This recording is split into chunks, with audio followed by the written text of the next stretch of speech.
Welcome to Seedcamp First, everyone. We're very excited today to have an episode where we will cover everything community. We have the chance to have Daniel from Sorare here. He's been in charge of community at Sorare since the early days, and we can't wait to get into some of the tactics Sorare used to build their community, some of the mistakes they've made, and better understand also just like the role of community when you're building a fast-growing startup.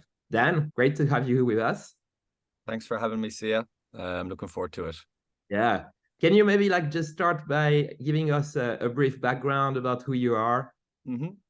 Yep, I'm Daniel or Dan, depending on whether you're my mother or everyone else. So Dan mainly. I joined Sorare in November 2020, so close to 3 years ago. Before Sorare, I worked as community manager and kind of brand manager and a bit of everything really at Nordeus, which is a gaming company that built Top 11. So I was with them for about 5 years, and I joined when they were looking to grow more or less from scratch in certain markets, and I really enjoyed that experience. Then I worked for creative agencies for a bit at Nordeus. I'd worked a lot with agencies, and I was always quite curious about working on the other side and what it would be like to work with multiple products and companies. I did that for about a year and a half, and I hated it. And then luckily, one day I got a message from a recruiter that was working for Sorare. I was thinking about getting back into the gaming industry and ideally football and gaming. And I just got really, really lucky. So a recruiter reached out to me on LinkedIn, and then I did the interviews. And I think within 2 months, I had relocated to Paris, and I've been here ever since. It's pretty amazing. Yeah.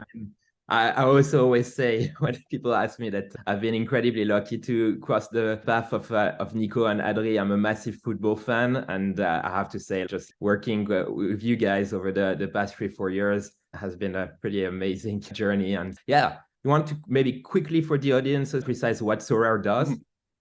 Yeah, for sure. So Sorare builds fantasy games. We have three products. There's football, NBA, and MLB. And we are also very innovative with blockchain and NFT technology. So with our partnerships with NBA, MLB, and then also a huge amount of football leagues, including the top five, MLS, and many, many great clubs around the world.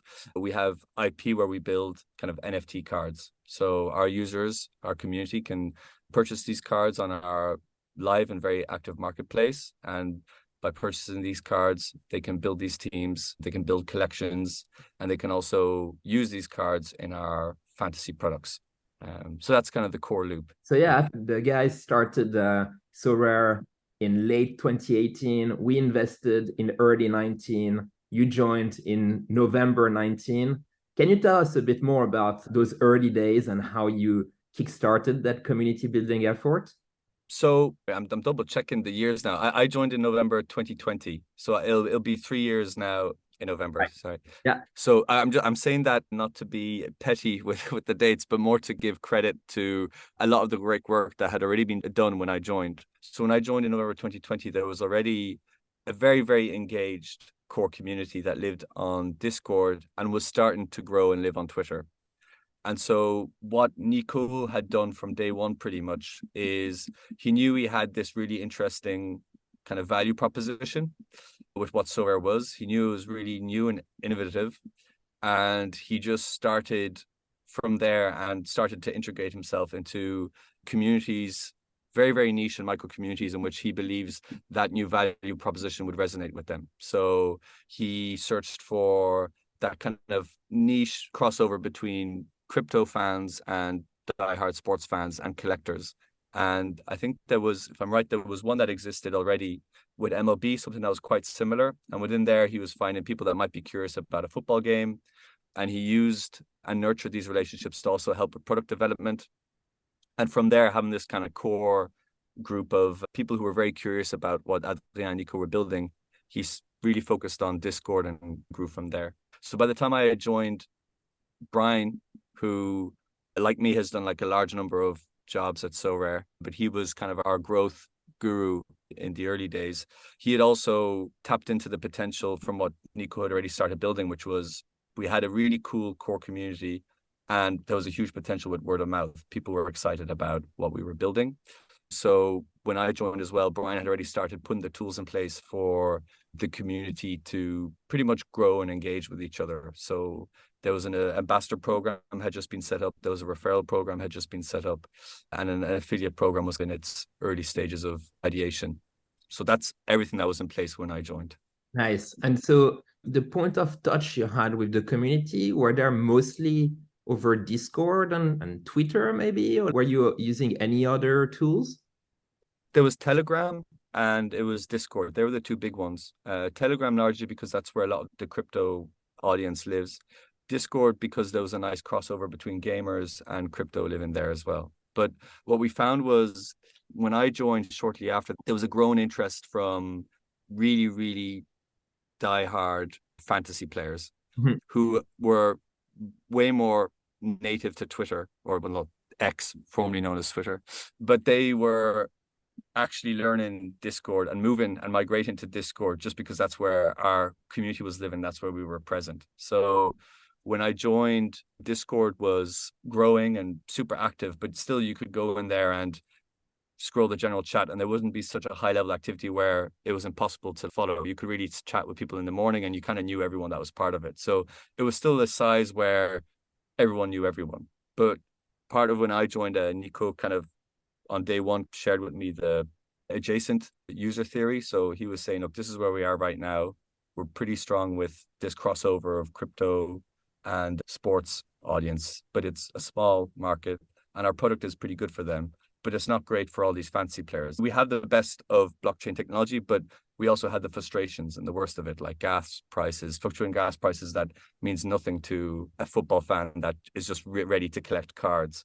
So my first challenge was to see how could we start making easy, quick tweaks to the product and also how we communicate so that it resonates more with our next target market, which was really diehard football fans who are either big collectors or big fantasy players. Nice. And just like on that role of those early adopters, really interesting to hear a bit Mm-hmm. about how Nico very intentionally went after micro communities he had identified that thought could be the first ones to resonate with what Mm-hmm. Sorare was doing. But yeah, can you share a bit more about how you were also interacting with those folks who are very early in the community? Did you really work on giving them more tools and content and all that so that they could start evangelizing others about the platform? Or how did it work, this relationship with those early adopters? So we have these three community pillars, which are pillars that you use across, in my opinion, the full journey of a company from small to big. You have to listen to them and make sure that they know that they're being heard. You make sure they know they're being heard by engaging with them as well. So that's being proactive, but also reactive to what you're seeing and listening. And then you also have to empower them. So when I joined, a lot of the early adopters had also taken upon themselves to say, well, look, it's up to us to help grow this. And honestly, for me, it was extremely exciting coming in as a community manager because one of the hardest things to do as a community manager is to make our users proactive enough to firstly engage with our content and give feedback, but then also to build their own tools and ecosystems around it. So we were lucky in that the inherent nature of blockchain technology and what Adrien also his vision from like the tech side of Sorare was that, it would be an open world where you have access to the APIs and all that kind of stuff. And also Nico's very proactive approach in being transparent, available to users, making sure that they feel that they belong to the product. That's the most aspirational high level line is if you build a good community, your community and users feel like they belong to the product. And so that combination of ingredients really built an ecosystem where our users were just empowered to build and innovate around Sorare. So you had Sorare data that was built in the really early stages. So when I joined, Nico had a list of like, you have to speak to these 15 people and just build relationships with them and understand, and they'll be key to your understanding of what Sorare is. And so that's what I did. So for the first 2-3 months, I just really ingrained myself with all these amazing projects that people were building, trying to understand a little more about it because I was new to NFT and blockchain, really. I think I'm waffling a little bit from your original question. Tell me if I haven't answered it. That's But really interesting. yeah, but Like essentially that was it. Yeah, Adrien and Nico had put the ingredients in place for users to be proactive. And then from there, when I came in, it was just to make sure that we continued to build on that momentum, you know. Like if I had joined and then decided, we're going to close the Discord and, you know, it's old news, we're going to close the Telegram, let's go Twitter, that would have stunted our growth, you know. So really my job was just there to keep the momentum going and being a more visible and human presence that the lads had previously hadn't had the time to commit to. Yeah, I think, yeah, that's critical, right? Also doing those things that won't really scale probably, but early on will build the trust and also bring some authenticity to the community. It feels like that is often something we hear about when it comes to early community building. And yeah, I remember you were a bit the soul of that Discord, right? You were everywhere, replying in DMs every day, posting updates, etc. I mean, to which extent were you just being yourself, or were you actually very intentional, or the people you would interact with on a daily basis, about the posts you would make on the channels? How were you thinking about that at that time? Yeah, it's a good question. So initially in the early days, it was a lot easier to be myself and to be quite transparent and human and all that, because obviously it's not that the stakes are lower, but you're with a smaller group, you kind of understand everyone. And also when you're a certain size, there's more acceptance and patience on the community side as well. Because like, well, look, they're starting off, they're a small team. And with that, you can just afford to be a lot more casual as well with how you engage with users and or the community. So I really was myself. I used to make a lot of jokes, and if I saw that people were making jokes in the Discord, I just take part. I quite like a laugh. And also in my case, it was a lot easier to relate to the community. I didn't have the crypto background, but I was a big football fan. I am a big football fan, but also a big gamer, and I came from the gaming industry. And a lot of them were kind of similar age to me, anywhere from late 20s to late 30s, 40s. There's older ones as well. But yeah, so it was really easy to connect and relate to them, really. And it was really motivating. But like you said, it's not something that can really scale. So that was an area where, if we want to go into the mistakes, that's an area that if I look back, I would have liked to have done a better job there. I think in the early days, it was obviously really important to be present in Discord, be there all the time.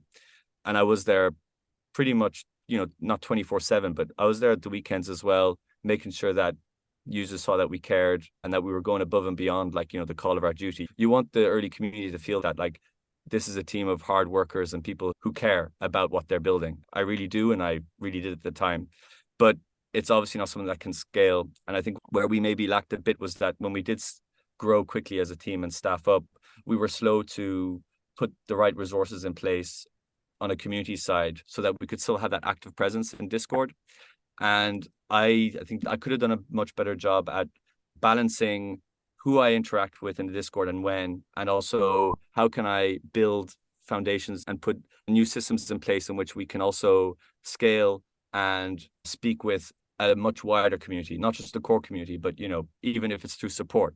Like when I joined, I was also managing our support, and we were getting maybe 30 tickets a day, which is really, really manageable. But in February 2020, 21, there was, like, you know, the big spike, the big boom. And then because there was loads of things that we hadn't improved yet on the product side, within like a day, we were getting 3,000 tickets every 2-3 days, and it became impossible to manage. And then because no one really, I knew that boom was coming, but because I hadn't really scaled the support side of stuff enough, because I was quite focused on Discord and one-on-one interactions, it put us in a bit of a tricky situation where we had potential for huge growth, but a lot of users were churning because we didn't have a very good support system in place.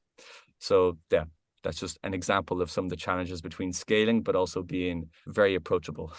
Yeah, now we'll get more into some of the challenges and learnings from the last few years, but just to cover a bit more like the way things have evolved, because obviously, I mean, Sorare went multi-sport. I guess you increasingly have a global audience. Has that impacted the way you think about the community?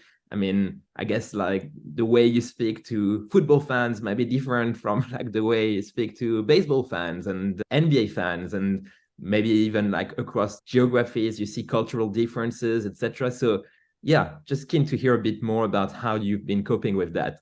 That's a good question as well. So I think we had like obviously there was a strategic discussion to decide whether we just keep one account and we speak to everyone, through that one account? Or do we start building separate communities for each sport? And we decided on building separate communities for each sport.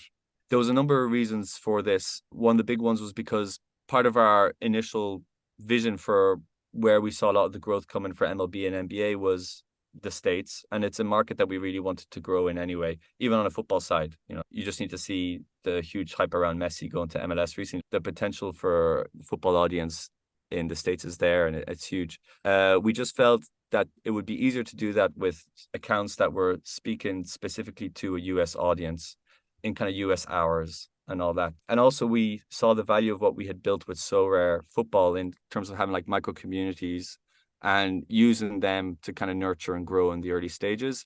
And I think if someone was joining Sorare MLB and they saw this huge Discord where everyone's talking about football, but they were playing for specific baseball reasons, you feel like, especially if you're joining and want to join something small and you feel like you're early, you feel like maybe you've missed a boat and you don't know who to reach out to and all that. So that was our main thinking for keeping them separate. And then in terms of tone of voice, there's just a natural difference in terms of if you follow, even like sport networks in the States, there's just a natural difference in the way they speak with their audience and everything like that. And I think that's an area where we're trying to find a balance between speaking to like a global audience, European audience, and a US audience. Like it is quite a challenge. And I think in the early stages of last year, we maybe lost that identity a little bit. We used to be a little more tongue-in-cheek, a little more like, what's the word? Not aggressive, but like, we weren't happy. We were there to shake things up a little bit. And I think we diluted it a little bit when we were moving to the US and trying to think of like, well, what's this one voice we can have that could speak to everyone? And by doing that, we ended up with something that was quite vanilla. So that's something we're revisiting as well, is how can we bring more personality back? And in the last couple of months, we've started working on that a bit. Nice. And so just like to go a bit further on that front. So does it mean that you have actually a community manager focused on the US sports, or how does it work? How is it like actually staffed? So in February, we hired a community manager for US sports. He's based in the New York office and he's focused purely on US and MLB. But again, it was a lot of work. We were still launching things for a while on a US side and also on a football side for a bit, because the engineering teams ramped up, the product teams ramped up, and we were just shipping a lot more. A lot of stuff was getting missed by the community team, whether because it wasn't shared to us or because we just had too much going on. Our calendar was full, and it would go to the social media team or more marketing team, and we bring it to market, and the position would be wrong, or we might be missing some key details on why we introduced a new feature. And then that naturally leads to community frustration because they don't understand why we might have done something. So earlier this summer, we kind of staffed up the team, which is responsible for bringing things to market, but also making sure that we're thoughtful in our product development and that we're user-centric. And so now that's kind of falls on the product marketing team. And we all sit within the gameplay teams for each product. So I focus on football and I kind of oversee product marketing, but we've since moved someone who was performing really well in the support team. And now he's taken over on the community management side of it. A lot of the kind of operational day-to-day relationship building side, he's kind of taken over from me on that, which means we can be way more hands-on. And we've also done the same model for US sports. So we have a product marketing manager in there, and a community manager, the same community manager supporting that person, which means we now have 4 people as opposed to 1, 9 months ago. And it's really helped. Like, I think even now you can see in the recent MLB updates that we're really thoughtful. I think our community are starting to see that we're really focused on them, and it's helping us a lot. I think I'm looking forward to the next few months, really. Nice, exciting. And very keen also to hear a bit more about how you track success when it comes to your community initiatives. Is there ways to look at the ROI we get from the resources and efforts we put in community? How are you approaching that? Are there metrics that you're looking at? So there are, and I think that's one of the reasons why, like you said, the community management role or even function is relatively new. Not really in the gaming industry, but I think in companies, they have the potential to go beyond gaming. The community function is maybe sometimes a lot more connected to support or just events or something like that, but the scope is quite small. So within Sorare, the KPIs and how we measure the ROI for community has changed a lot from year to year. So initially, we were big on growth and nurturing, jumping on the word of mouth potential. So the main ways in which we could measure the success of our work was, social media, community growth. So it's like community is peer-to-peer collaboration around something that someone loves. So we want to build those channels so that they can engage with each other. So we wanted to grow Twitter and also hit a certain engagement thing. So in the early years, it was pretty straightforward. It was like, let's try hit this channel growth and maintain this level of engagement. It's important to have engagement because it's very easy to pump and inflate social media numbers. You just run competitions, but it's a lot harder to maintain engagement. So that was the main one. But then ultimately, community feeds into two larger teams' KPIs in most company structures and kind of in Sorare as well. So what our work is largely feeds into product goals, but also there's like a growth and marketing function as well where we can support their work too. So they would kind of define those KPIs, and we just make sure that the projects that we work feed into those and we can measure them in a certain way. And there's also the side of community work that isn't an exact science, and that's a lot more qualitative. So it's like, how do you measure the success of your relationship with someone, or how do you measure even community sentiment? And there's no real standard science for measure community sentiment. And in all the interviews that I've ever done with people where I've interviewed people for community roles or even anything that touches community, I always ask them, how would you measure community sentiment? Hoping that someone has like the holy grail answer. And I'm yet to have it or find it. But I'm really optimistic with AI. I think I'm going to start, it's on my list of things to do, is to start digging through AI tools to see if anyone's built a better sentiment tool, which like scrapes social media and really packages things in a way in which it really actually says, this is your community sentiment and this is why they feel that way. But yeah, to boil it down, there's the whole qualitative side of things, which is community sentiment, which is a lot harder to measure, but we kind of use NPS pretty much. And before we're looking at the NPS surveys, we run them once a month. And then before the NPS ones, I kind of like have a little guess. So I write down all the things that I think people will be happy and annoyed about. And I make a little prediction on what I think our score will go up or down. And if it reflects the NPS scores, it means that either I have a good understanding of what's happening in our ecosystem or the NPS is also working. Like if we're both aligned, for me, that's enough of a representation that, okay, we're measuring things kind of accurately. That makes sense. And how do you strike that balance between, obviously still catering to the needs of those early adopters, which in the case of Sorare might have like those large galleries and are super active also on social networks, sharing about their Sorare journey, but also being accommodating to the new joiners and their fresh perspectives. How are you thinking about that? Initially, I was kind of dealing with all of those people, and that was tough. Because we were really focused on word of mouth, I put a lot of focus in speaking with community thought leaders or anyone that was showing really impressive and huge levels of wanting to be proactive within the community. But now we kind of separate those across teams. So because of our affiliate program, a lot of the people who are users who create content around Sorare or have visions for tools around Sorare, they sign up to the affiliate program, and we have an affiliate manager who manages those relationships. And my role with those relationships is more that if we identify opportunities, say for maybe giving tickets away, or there's a cool event on, or if we're launching like a cool product, I'll just go to the affiliate manager and say, look, this is an opportunity. This is how I would package it, but they take it from there and kind of leverage that in the best way possible. In terms of new users, we have a user research team now, and they largely focus on kind of analysis of new users and how they engage with our platform, what's positive, what's negative, and all that. And then there's kind of like a gray area between those cohorts, which is people that are just active in the communities, but maybe show potential to become affiliates or influencers, or show potential in any other way in which they can like feed into our community. And it could even just be someone who flags issues and shares feedback.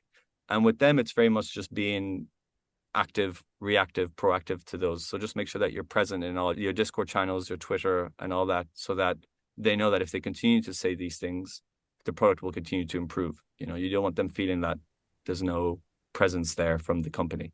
What is really fascinating with Sorare is that it's not only a digital experience, right? Like there is this link to the real world, and over the years you've seen more and more like also just maybe self-organized football tournaments, and you guys also like just enable those experiences through giving away tickets and all that. And so to which extent, as a community lead, were you also involved in those like real world experiences? Is that like another team dealing with that? Or how do you work with that side of the community and what is happening on that front? The organic stuff is our work pretty much. So what we do is we get approached by loads of community members with like amazing ideas. And then we often have the same ideas. Since day one, I've been passionate about Nico's pitch of bridging fantasy to real, and I love nurturing that loop. So it's always something every quarter, it's something at the back of my mind is like, how can we run new tests where we can test that loop, but also just build it as part of our brand and value proposition a little more, just like step by step. But we often don't have the resources to be able to like leverage that quite often because running events is time consuming and can be quite expensive. And when you're trying to be lean and an active team, it's not always the best thing to prioritize. But luckily, we have loads of community members who are more than happy to run these and manage them. So for us, the main goal is just to support them in the best way we can. So a lot of the Paris Sorare Club, for example, they were one of the innovators of this weekly five-a-side in Paris. And they got to a point where I think there was maybe a couple of hundred people wanting to sign up, but they had to do 3 games in a row. So what we did for them is I would have, monthly 1-hour calls with them to see what their ideas were. And we would just offer them jerseys, tickets to games for their kind of micro close community. And then also if they were running something more ambitious, like a tournament where members from the English community were flying in or members of the German community were flying in, we do our best to sort them out with nice PSG tickets for that weekend. I'd turn up to the event and we'd also pay for the booking of the pitches as part of our community budget. And then from there, you can see that these things are naturally growing. So they would post about it on Twitter. And then this summer, we had a 7-a-side competition that took place in Nottingham. And now there's one happening in Falkirk Stadium in Scotland next year. And so those things are kind of just naturally building. And all we were, the flame wasn't even built by us. They had the flame and we just gave a little bit more fuel for it to grow like that. I can't really take that much credit for it. It's the community just being great. But if we didn't take part in those things, it would be a big failure on our side. Like you have to really make sure that you nurture all these kind of positive contributions because then you just become a company with no face and people will stop doing it.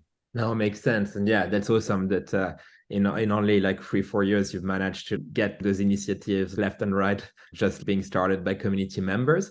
Just keen to take a bit of a step back. We did discuss the fact that community in general is a quite new function in a lot of fast-growing startups. So in the case of Sorare, I mean, clearly we understood that community can be related to the work of the product team. It can be related to the work that maybe the folks that are in charge of your affiliate program do, etc. Mm-hmm.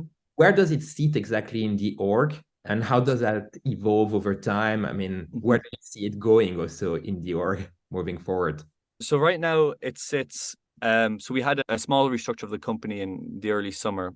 There was a number of reasons for this restructure, but there was this particular focus on, well, we're dropping the ball sometimes with how we launch things and the transparency we share and stuff. So the idea was to staff up a little more there. So community now sits in the product team. So we mainly sit in with gameplay and community feeds into the larger product marketing organization. So yeah, I mentioned it before, so there's 4 of us in that team right now, and we work very closely with product, but also closely with user research and growth and support. It's just the nature of the work is that, in my opinion anyway, that the best community managers and also product marketers are people who can wear multiple hats, a bit like a Swiss Army knife, if you like, which is also, there's positives to that. So that's where it sits right now.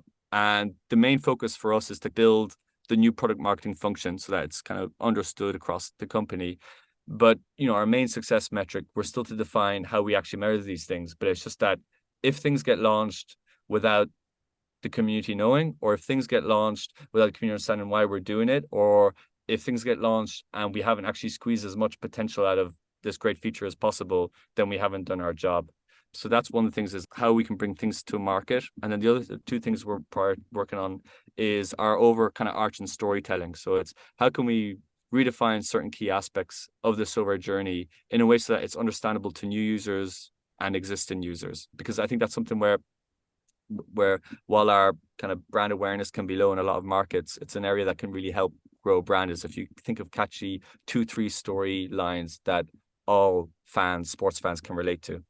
And where it can go is, right now within our structure, I'm happy with where it sits. But I think if we were to grow, I think the product marketing function would be its own thing that would sit between marketing and product.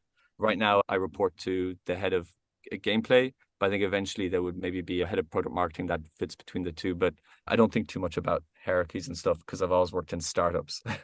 And where community often starts, it's largely the community managers in kind of early stages. They're responsible for support, for social media, and kind of feedback loops. They're kind of the three pillars of it. And then as you grow, that changes. Often, I think what should happen is if you are experiencing a certain levels of hyper growth and hire people from different backgrounds, those people, and it's not a criticism, but they may not be familiar with the potential for community, especially if community was key to the early stage development. And one advice I would say, and I think it's a mistake we made, is that we didn't allocate enough resources to the community function, and we didn't make sure that new hires understood its potential and what its scope was within Sorare. And I think if companies do experience rapid growth, it's to make sure that the community function is understood across, there's an alignment across the company, and to ensure that the resources are given to it, because the work can become overwhelming. And what often happens is if you're experiencing hyper growth, a lot of new people are coming in, they have to understand the product on board. And while that's happening, there's often a community manager behind the scenes, like, sticking their fingers and making sure there's no holes, leaks, and like keeping things running behind. So that's a little bit of advice. Nice. No, that makes total sense. I guess, Dan, would love to hear a bit about what you've been the most proud of when it comes to like community building at Sorare over the past few years. What's your biggest accomplishment? Oh, I don't know. I honestly don't know. There's a lot of things that I've done that I'm happy about, but like it's more things that happen behind the scenes. So it's not really public facing, but I'm really, I there was a period early last year where Sora went through, it was hyper growth and we were hiring and growing quickly and staffing up, and a lot of people were joining in, and we didn't have, the proper onboarding. No company has a great onboarding stage when it's going to hyper growth, but there were areas that we were lacking a bit to make sure that everyone who came in understood the key challenges of our product and also key frustrations of our community. And there was a while where I was finding it very difficult to highlight the importance of some of the community frustrations and how we need to change our product roadmap. So I remember there was a stage, I think it was early last year, maybe the year before, where I had seen the product roadmap and it had been signed off on. And previously I would have been in the loop and actually reviewed it and helped ideate on it. And the roadmap wasn't addressing any of the key community frustrations. And up until then, we had been a very, very user-centric company, maybe a bit too much, maybe too reactive to feedback, but still it was a key part to our success. But the roadmap was kind of ignoring a lot of the key frustrations. And what I did is I realized that the way I had been sharing community feedback wasn't resonating with the new hires. So I built actually a kind of quite about a 5-6 page report, obviously with a TLDR at the top, but quite a long comprehensive report backed by data, backed by quotes and speaking to actual users to show that the frustrations were valid and critical. And then thanks to that report, it kind of helped shift how the new hires saw the function of community and the potential for it in Sorare. And also it helped readjust our product roadmap so we were more thoughtful to the community. So I think that moment kind of stood out to me as a good one, but it's not really visible to the community. It's more work behind the scenes. Yeah, well, that makes a lot of sense, right? Like you're day to day the person who is the closest to the user base. And obviously, the way you make the users feel counts. But what is also key is the way you communicate back to the product team, to Nico, to other folks in the orgs. And that makes tons of sense. And maybe, you mentioned before that you weren't like fully ready at some point to deal with like that hyper growth on the community front. Is there anything you would do differently if you were like back in like, November 2020? Is there anything you would like have approached a bit differently? Any big lessons there? Yeah, it was so that there's one lesson that now share to a lot of people who may join the support team or be front facing. You know, because I got to a point where I was almost obsessed with being present in the Discord and speaking with people one on one. I would sometimes end down these pigeonholes where for an hour and a half I was speaking to someone on Discord about maybe feedback or trying to fix a problem they had, just that problem. And, you know, in hindsight, when you're heading towards hyper growth and you're quite a small and lean team, it's not a good way to spend, you know, maybe 10% of your day. And so that's one thing I would definitely change, is like not to get too caught up on one-on-one interactions, and also not take things personally, because that's part of it as well. The reason you end up in back and forths with someone is because you feel so passionate about the company. And if they're being very critical, almost trolly about it, you see it as a chance to try to change your mind, but ultimately it's just not time spent. So I would have reallocated the time I put into a lot of those interactions towards building just like infrastructure and systems that could help Sorare kind of more long term within 6 to 12 months. We built our Zendesk eventually. We hired our chief of staff, Thibaut, came in, I think around February 2021. And his first project, like I said to him, look, our support is, I need help. And his first project was building the Zendesk, and he did it, you know, I helped him, but he did it really, really well and managed that whole project really well. But I still, you know, I think back to that Zendesk, I was like, I should have built that 3 months sooner, you know? Yeah, and it's same with other ones. I still think there's a huge amount of potential for our Reddit, and I've never really given that much thought and care to it. We tried it a few times, but then growing any community on a new platform, not a new platform, but like, you know, right now I think we have 12, 13,000 on our Reddit or on our subreddit, but to be able to nurture that and keep it going, it needs a certain amount of resources, which I've never given it. But I still feel that that's like just potential that we haven't tapped into, considering where a lot of fantasy, especially on the football side, a lot of fantasy football people live, like a lot of them live on Reddit. And I think if we build a core, and also a lot of the subreddits, it's the same model as Discord, really. It's just like these core community who are obsessed with the product and will spread it with word of mouth and like defend it to the last day. Those people live on Reddit, but we haven't really tapped into that yet. So that's another one that I would have liked to have done in the early stages. I think if we had like a Twitter growing, a Discord growing, and also Reddit growing at the same time, maybe we'd see a lot more growth and brand awareness than we have right now. Nice. Thank you so much, Dan. You shared so many insights. I just wanted to maybe wrap up with a slightly more personal question. Mm-hmm. I mean, you are obviously getting a lot of energy out of the interactions you have with the community. How do you manage the changes of mood in the community? Do they impact you also on a personal level? How have you been dealing with that? They used to impact me in the earlier stages, and then like even within, you know, my personal life, my wife grew to hate the sound of the Discord notification, you know. And sometimes, but what I've learned is that now I don't take any of it personally. So I take it a lot less to heart now when we have negative sentiment. And I kind of try to approach things more as like, well, how can we change this? Why is this happening? How can we change it? Rather than like, they're attacking Sorare, which is, you know, it's like a child, you know.